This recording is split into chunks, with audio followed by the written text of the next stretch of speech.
नमस्कार दोस्तों, employees portal YouTube channel की नई और फ्रेश वीडियो में आपका एक बार फिर से स्वागत है। Government employees, pensioner, family pensioner से जुड़ी लेटेस्ट अपडेट के लिए सब्सक्राइब करें एम्प्लॉयज पोर्टल यूट्यूब चैनल को, ताकि नई और बेहतरीन वीडियो आपके सामने ला सके सबसे पहले।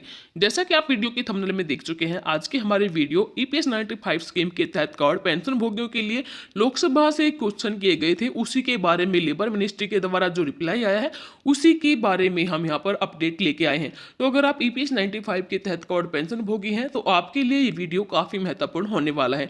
वीडियो अपने दोस्तों के साथ भी शेयर करें ताकि उन्हें भी इसका पता चल सके। ज़्यादा समय न लेते हुए चलिए आज की हमारी वीडियो शुरू करते हैं। तो आप यहाँ पर देख पा रहे हैं, government of India, ministry of labour और एम्प्लॉयमेंट के द्वारा लोकसभा में पूछे गए क्वेश्चन नंबर 170 का जवाब आया है 4 फरवरी 2019 को, जिसमें यहाँ पर आप सब्जेक्ट देख पा रहे हैं, evolution and review of employees pension scheme 1995। तो यहाँ पर जो क्वेश्चन किया था, क्वेश्चन नंबर 170 श्री एन के प्रेमचंद्र के द्वारा किया गया था, जिसमें उन्होंने पूछा था कि लेबर एंड एम्प्लॉयमेंट मिनिस्ट्री ये बताने की कृपा करेंगे सबसे पहले वेदर द हाई एम्पावर्ड जो कमेटी जो कंस्टिट्यूट की थी गवर्नमेंट के द्वारा, जो कि यहाँ पर एम्प्लॉयज पेंशन स्कीम 1995 की कंप्लीट एवोल्यूशन और रिव्यू के लिए थी, क्या उसने अपनी रिपोर्ट सौंप दी है? अगर सौंप दी है तो उसकी डिटेल क्या है। सेकंड क्वेश्चन पूछा गया था, जो रिकमेंडेशन थी इस रिपोर्ट के अंदर उसकी डिटेल दीजिए, और इसके अलावा जो रिकमेंडेशन इसने सौंपी है उसके लिए गवर्नमेंट ने क्या स्टेप यहाँ पर अपनाए हैं उनका ब्यौरा दीजिए। थर्ड क्वेश्चन यहाँ पर किया गया है, whether the government propose to इंटेक any legislation for implementation of set recommendation, क्या इन रिकमेंडेशन के लिए गवर्नमेंट ने कोई लेजिस्लेशन स्टेप अपनाया है? अगर हाँ तो उसका डिटेल दीजिए, और इसके साथ साथ जो भी प्रूफ है वो भी इस रिगार्डिंग आप यहाँ पर प्रोवाइड करें। Whether the government propose to stop the deduction of amount from the pension after the recovery of entire amount on account of commutation. Commutation के हिसाब से जो एंटायर अमाउंट की रिकवरी के लिए गवर्नमेंट ने यहाँ पर जो डिडक्शन किया जाता था उसको स्टॉप किया है? अगर हाँ तो इसका भी पूरा यहाँ पर डिटेल प्रोवाइड कीजिए। तो ये थे टोटल हमारे क्वेश्चन, और यहाँ पर हम बात करते हैं आंसर की, जो कि ministry of state for labour and employment Shri Santosh Kumar Gangwar के द्वारा दिए गए हैं। वो इस प्रकार है। सबसे पहला क्वेश्चन था, क्या हाई एम्पावर्ड कमेटी जो गवर्नमेंट ने कंस्टिट्यूट की थी उसने अपनी रिपोर्ट सौंपी है या नहीं? तो उसके बारे में यहाँ पर रिप्लाई आया है, यस मैडम, जो हाई एम्पावर्ड मॉनिटरिंग कमेटी थी जो कि यहाँ पर मिनिस्ट्री ऑफ लेबर एम्प्लॉयमेंट ने यहाँ पर कंस्टिट्यूट की थी पर complete revolution and review of employees pension scheme 1995 के लिए, उसने अपनी रिपोर्ट दे दी है। 21 दिसंबर 2018 को उसने अपनी रिपोर्ट गवर्नमेंट को प्रोवाइड की है। उसके बाद जो सेकेंड और अगले जो क्वेश्चन थे उसके बारे में यहाँ पर उन्होंने, यहाँ पर आप देख पा रहे हैं अगले क्वेश्चन थे कि जो रिकमेंडेशन दी थी इस कमेटी ने, वो रिकमेंडेशन क्या है टोटल यहाँ पर बताइए, और उसके लिए आपने क्या किया उसका ब्यौरा यहाँ पर दीजिए। तो यहाँ पर टोटल रिकमेंडेशन जो थी और उसके लिए क्या स्टेप अपनाए, उनके लिए यहाँ पर इन्होंने ये आंसर दिया है।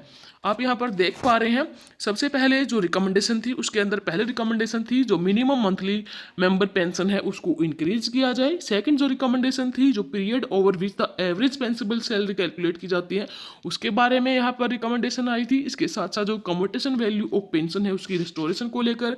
फोर्थ पॉइंट के अंदर यहाँ पर री introduction of provision for commutation of pension के लिए यहाँ पर जिक्र किया गया था।